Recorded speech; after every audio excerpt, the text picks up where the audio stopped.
November 1 കേരളപ്പിറവി ദിനത്തിൽ മുഖ്യമന്ത്രി പിണറായി വിജയൻ കേരളത്തെ അതിദാരിദ്ര്യമുക്ത സംസ്ഥാനമായി പ്രഖ്യാപിക്കും. അപ്പൊ കേരളത്തിൽ ഇനി ദരിദ്രരേ ഇല്ലേ?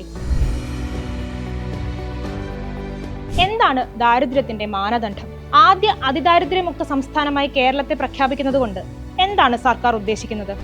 ഇങ്ങനെ നിരവധി ചോദ്യങ്ങൾ നിങ്ങളുടെ മനസ്സിലേക്ക് കടന്നു വരുന്നുണ്ടാകും. പദ്ധതിയെ അനുകൂലിച്ചും പ്രതികൂലിച്ചും ഇതിനകം ചർച്ചകൾ നടന്നുകൊണ്ടിരിക്കുകയാണ്. സെക്രട്ടേറിയറ്റിന് മുന്നിൽ സമരം ചെയ്യുന്ന ആശമാരടക്കം പ്രതിഷേധമറിയിച്ചുകൊണ്ട് രംഗത്തെത്തിയിട്ടുമുണ്ട്.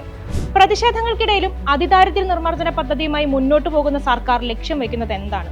2023 നീതി ആയോഗിന്റെ ദാരിദ്ര്യ സൂചിക അനുസരിച്ച് കേരളമാണ് ഏറ്റവും കുറവ് ദാരിദ്ര്യമുള്ള സംസ്ഥാനം.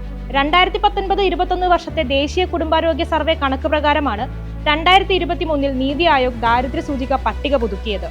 ഈ കണക്ക് പ്രകാരം 0.55% കേരളത്തിലെ ദാരിദ്ര്യത്തിന്റെ നിരക്ക്.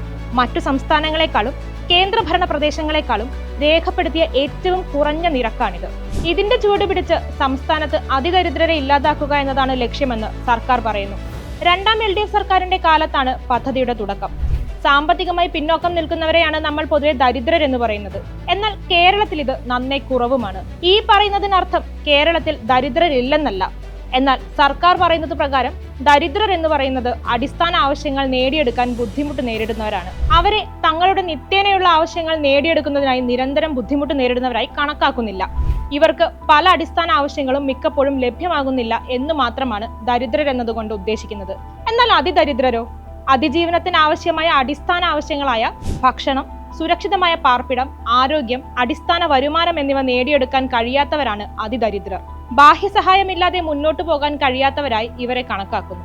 അതായത് ഭക്ഷണം കിട്ടാൻ ബുദ്ധിമുട്ടുള്ള, സാമ്പത്തികമായി പിന്നാക്കം നിൽക്കുന്ന അല്ലെങ്കിൽ ദാരിദ്ര്യ രേഖയ്ക്ക് താഴെയുള്ളവരെയൊക്കെ ആയിരുന്നു ദരിദ്രരെന്ന് കണക്കാക്കിയിരുന്നതെങ്കിൽ ആ അളവുകോൽ ഇവിടെ മാറുന്നു.